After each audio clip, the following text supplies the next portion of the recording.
Добро утро, добър ден, добър вечер, пандишпанчета. Тука съм, за да мрънкам. Ако още някой по някаква причина не е отишъл и да види късометражното филмче, което е прекалено късо, което направихме с Бад Велю, варете, вижте го, задължително, не е пожелание. Също така може да отидете и да се абонирате за нашия канал Балканолуд. Там главно ще се качват повече видеа, които ще са полезни за хора, да искат да обработват, behind the scenes, как сме снимали някакви работи, ако на някой му е интересно. Да се абонира, да следи, тъй като смятам, че има много хора, които биха искали да се образоват в дали ще е обработка, дали ще е снимане. Искам да благодаря на моя екип, че ми помагат с тези клипчета, че работят без заплата. Много съм благодарен, че ме търпят мен, което смятам, че е най-трудната част от целия процес. Стария телефон ме предаваше и нашите решиха да ме изненадат с нов GSM. Тая година вече ми се налагаше да си сменя телефона и реших да е един от топ моделите, които излезе преди един месец на Samsung S25, тъй като S25 идва с много голям замах, има лог видео, HDR10 видео. Като цяло най заинтересован бях в лог видеото и много се надявах да е достатъчно добро, че да мога да спра да снимам с супер голямата и скъпа камера, която трябва постоянно да я наглеждам като малко дете и просто да мога да си изкарам телефона, да го запиша и да съм достатъчно доволен, че да не ме е срам да го покажа на хората. Иначе от тестовите, които се направиха, лог формата наистина има доста добър Dynamic Range за телефон. Само дето има си някакви негови минуси, които много ме дразнят, че не е проблем на хардуерно на самия сензор, а са софтуерни работи. И разбирам, че телефона се излезе преди един месец, сигурно докато излезе и видео ще е излязъл вече преди година, ама все пак. Първият проблем на лога, който много ме издразни, беше много гадно клипването на синьо. И то не винаги се получава. Всъщност отзаря на ония буклук е там, може да се види. Ама е много гадно, че ако си насоча телефона към монитор и той просто се насира. Сега ще покажа някои от нещата, които аз съм тествал и които все още не са оправени с последния апдейт на телефона. Надявам се с времето, тъй като това забелязах, че са софтуерни проблеми. Се надявам да са оправени с времето. Но от моите тестове лога много странно възприема синьо или лаво. Буквално това видео ще бъде снимано с S25-цата, тъй като просто да се види какво е качеството. А пък цялата идея беше да имам устройство, което не е тежко и преносимо и да мога да снимам повече работи, за да правя повече контент, за да качвам повече работи. Ама викам, добре. По принцип лога като цяло не е лош. Нали? В много голяма част от хората няма изобщо да разберат, че има такъв проблем, защото най-вероятно ще снимат на нормалния режим. Говоря за аудитория, която е много по-навътре в нещата с камерите и хора, които смятат, че просто не им нужна огромна скъпа камера, която да мъкнат със себе си и просто да штракат някакви готини кадри и случайно да бутне нещо в пост. Лога изглежда по този начин.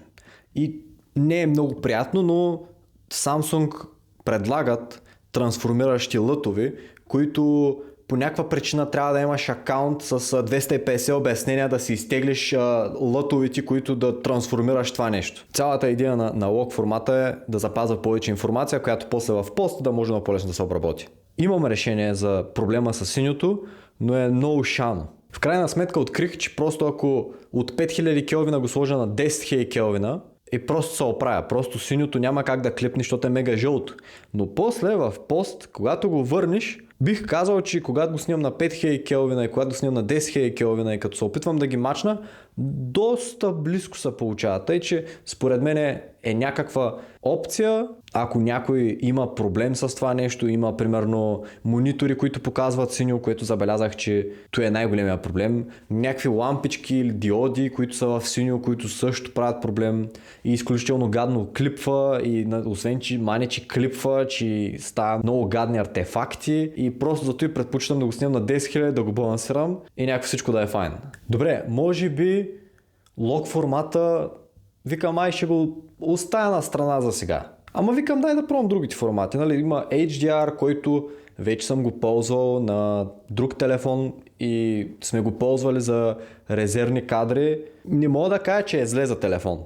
Пускаме HDR-а, правя същите тестове, той има абсолютно същите проблеми. Синьото просто се насира, но малко по-малко. Сякаш. Мисля, че същата техника просто да набиеш келвините на максимум топло и някой мисля, че се оправи. Само, че HDR-а окей, ама лога много по-ми хареса как се представя от към репрезентация на цветове и от към начин на обработка, много по-ми хареса лог формата. Окей, тегля си камера асистента, защото Samsung имат апови, които може да допълнително да чувъркаш в телефона и влизам опция HDR10+. Викам, пускам го. Правя тестове. HDR10+, няма такива проблеми. И това е странното, но за сметка на това HDR10+, много по-тегало ми се стори за обработка. Може би, защото аз нямам опит, но все пак стори ми са доста сложен за работа и не е ефикасен на фона на лога, тъй че все още лога печели над тях. И също искам да поговоря за нещо, което много малко хора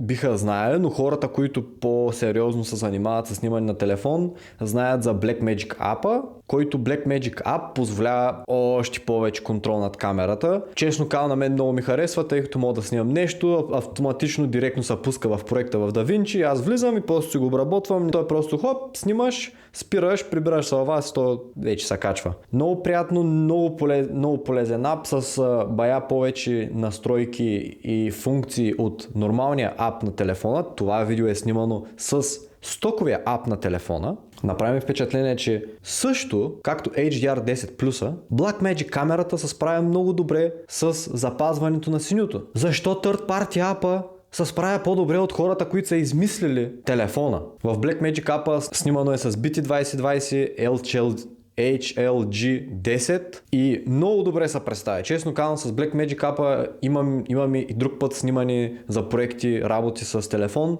и мога да кажа, че добре се представя, много голям контрол, много приятно, може да се слагат къстъм лотове, но също поредно нещо, което ми направи много лошо впечатление, това е, че никъде и UI-а просто на камерата няма компенсация нито за лог, нито за HDR. Когато пуснеш да снимаш лог формат, хистограмата не компенсира да ти покаже най-вдясно къде клипваш и най-вляво къде клипваш и горе-долу как ти се намира експожъра, а от толкова хистограма виждаш толкова, защото де-факто камерата той вижда, защото де-факто вижда един мега плосък профил, което е отвратително, защо не е компенсирано за това нещо и освен ако не го знаеш, че го има, ти ще я гледаш хистограмата и си кажеш, той няма клипнато, бах ти кефа.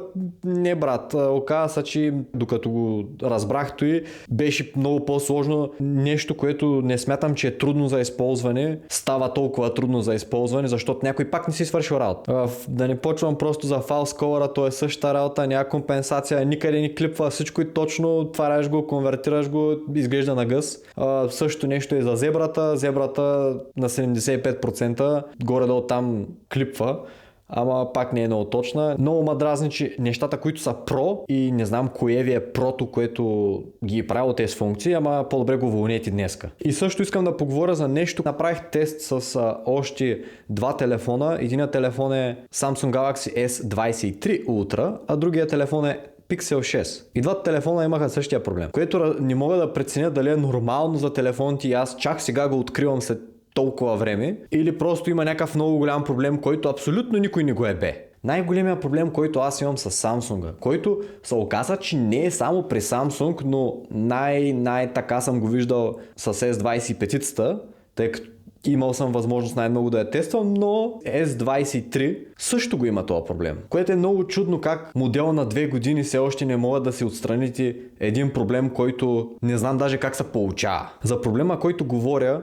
е когато има нещо много тъмно, близо до към черно, видеото почва по-тъмните места, забелязал съм някъде покрай под 30 или 20% почва да създава едни трейлове. Или по-скоро камерата се едно почва да лаги или да влачи, което е отвратително. Аз имам една камара тестови, където съм го тествал това нещо и е отвратително. Не само моя, но и 23-ката, която пробвах и Pixel и той имаше, но сякаш по-малко. Това е отвратителен проблем и не знам защо никой не говори за него и всичките ютубърчета, които просто уж тестват телефона и накрая такъв. Този проблем мина под чергата брат. Никой ли не се сети, what the fuck? Разбирам, че телефоните не са за професионална работа, разбирам, че той, което аз съм свикнал на хубавата, скъпа камера и все пак исках нещо, което да мога спокойно да го изкарам в джоба си, да седна да снимам някаква такава простотия, да я обработя за една седмица и да го кача, даже няма за една седмица, колкото се може по-бързо да го обработя и да го кача. И проблем може би беше, че 8K-то някак си не ми се стори 8K, 4K-то е просто овершарпната версия на 8K-то. Идеята ми е, че 8K-то не ми се стори толкова впечатляващо, пише, че е 8K, на пиксели също пише, че е 8K.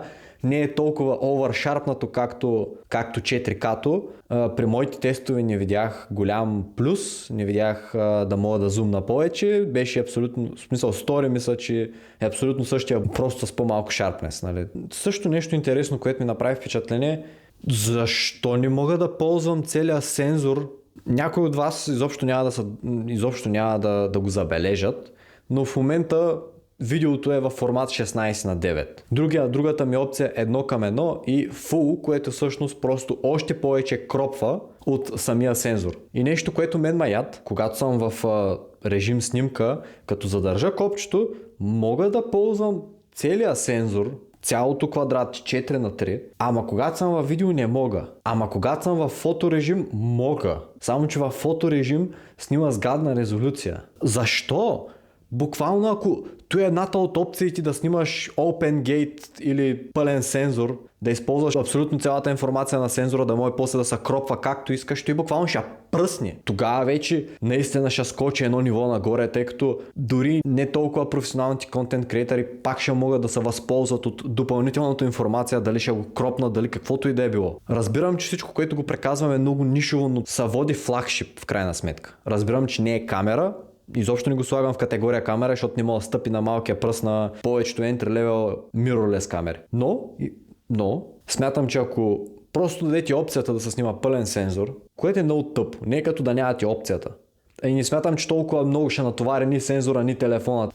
Също нещо, което много ме издразни, ако случайно имате какъвто и да е по-нов Samsung телефон и пише ли някъде нещо свързано с изкуствен интелект или AI, просто го спри. Upscale имах проблеми, направим впечатление, че вечер като снимах снимка на 50 мегапиксела и просто upscale тотално се насра. Прекомерното използване на AI според мен е излишно и честно казано не знам как някои работи минават quality control. Нали? Не казвам, че не се справя някой път добре, защото все пак е телефон, някой път просто искам да изваря и да штракна снимка и толкова. В крайна сметка бих казал всичките от галерията AI функции всичките функции от камерата, които са свързани с AI колкото по-малко е, сякаш толкова по-добре за сега. Ама май ще си остане и тъй. Също нещо, което тествах и ми направи лошо впечатление беше, че RAW снимките не са баш RAW, не че много ме очудва, ама защо RAW снимката, нещо, което трябва да е излезе чисто от сензора,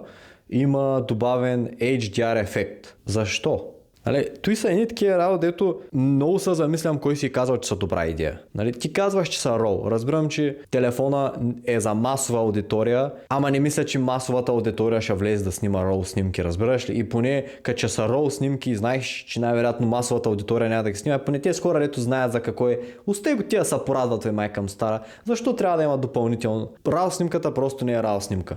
И освен ако не изключиш абсолютно всичко, тогава не знам дали вече и за RAW, бих казал, че когато всичко е наред и няма много голяма намеса от телефона, снимките излизат чудесно. Имат много хубаво буке, което си е от самия обектив, с изключение на широкоъгълната, ама малко ми улекна, честно казвам. Разбирам, че същото, което го говоря е много нишово, повечето хора няма го забележат, ама проблема е, че надявам се след това видео хората да го забелязват, за да има за какво да мрънкат. По принцип имам навика да чувъркам и да намирам решения за проблеми, ама този път е малко по... как да кажа, нямам решение, освен това с келвините. Нямам друго решение за сега.